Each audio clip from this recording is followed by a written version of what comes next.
Company पर ED का बड़ा एक्शन देखने को मिला है। डिबॉक कंपनी के मालिक मुकेश मनवीर के ठिकानों पर रेड, जयपुर, टोंक, देवली समेत कई ठिकानों पर छापेमारी। शेयर घोटाले में डिबॉक कंपनी के खिलाफ कार्रवाई की गई है।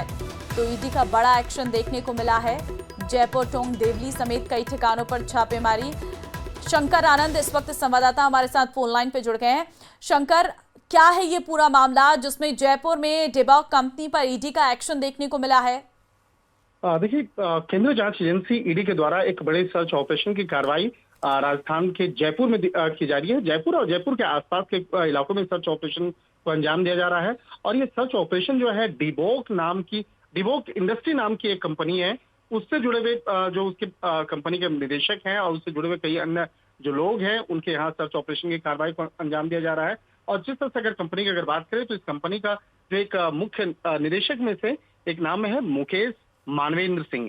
यहाँ भी सर्च ऑपरेशन की कार्रवाई को अंजाम दिया जा रहा है। और जिस तरह से इस कंपनी के बारे में जो मिला था, कुछ समय पहले जानकारी मिली थी कि कुछ महीनों के दौरान ही जिस तरह से इस कंपनी के जो शेयर मार्केट में जिस तरह से प्राइस की अगर बात करें तो 8 रुपया से बढ़कर 156 रुपया हो गया था। यानी कि 6 महीने के अंदर ही कई गुना जिस तरह से बकायदा शेयर प्राइस में इसका इजाफा हुआ था। और इस मामले में ये पता चला है कि वित्तीय और नियमता और जिस तरह से कई इस तरह के जो फर्जीवाड़े को अंजाम दिया गया, जिस तरह से फर्जी कंपनियां बनाई गई, डमी निर्देशक बनाए गए और उसके माध्यम से जिस तरह से फाइनेंशियल करप्शन के मामले को अंजाम दिया गया, तो मनी लॉन्ड्रिंग का ये तकरीबन 100 करोड़ का ज्यादा का ये मामला बन रहा है।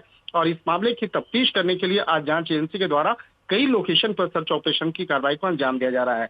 मुकेश मानवेंद्र सिंह की अगर बात करें तो ये बेहद आलिशान तरीके से अपनी जिंदगी को जीने के लिए भी जाने जाते हैं। बेहद महंगी गाड़ियां, आलिशान शौक और उसके लिए भी जाने जाते हैं।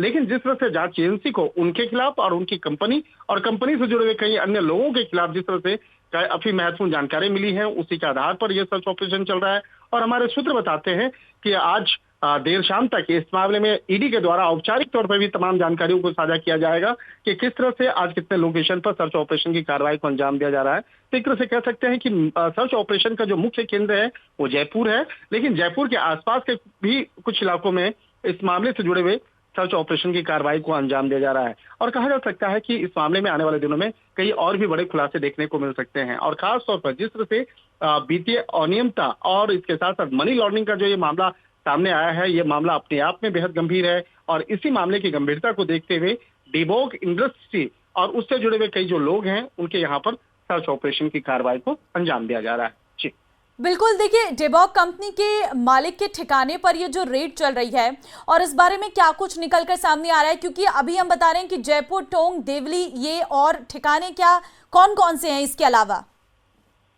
देखिए, जिस तरह से कंपनी की अगर बात करें तो ये कंपनी जो है इनकी डिबॉक इंडस्ट्रीज, ये स्टॉक मार्केट में लिस्टेड कंपनी है। हाँ। और स्टॉक मार्केट में अगर लिस्टेड कंपनी है तो और उसके बाद अगर स्टॉक मार्केट के प्राइस में जिस तरह से ये अनियमितता करने का मामला सामने आया था, तो इसी मामले पे जांच एजेंसी के द्वारा कुछ सबूत जो है पिछले कुछ समय के दौरान में इकट्ठा किए गए और उसका कनेक्शन जयपुर और इसके साथ साथ जयपुर के आसपास के कई जो ऐसे इलाके हैं वहां से वो मामला जुड़ा था। और उसी मामलों की गंभीरता को देखते हुए आसपास के कई लोकेशन से पे बकायदा वहां पर भी टीम गई थी। जिस तरह से वैशाली नगर के जो लोहिया कॉलोनी है वहां पर मुकेश मानवेंद्र का घर है, वहां पर भी आज टीम पहुंची हुई है। इसके साथ साथ जिस तरह से अगर देखा जाए कई अन्य लोकेशन पर आज जैसे टोंक की बात करें, देवली इलाके की बात करें, तो वहां पर भी आज सर्च ऑपरेशन करने की टीम वहां पे पहुंची है और वहां से तमाम सबूतों को इकट्ठा किया जा रहा है।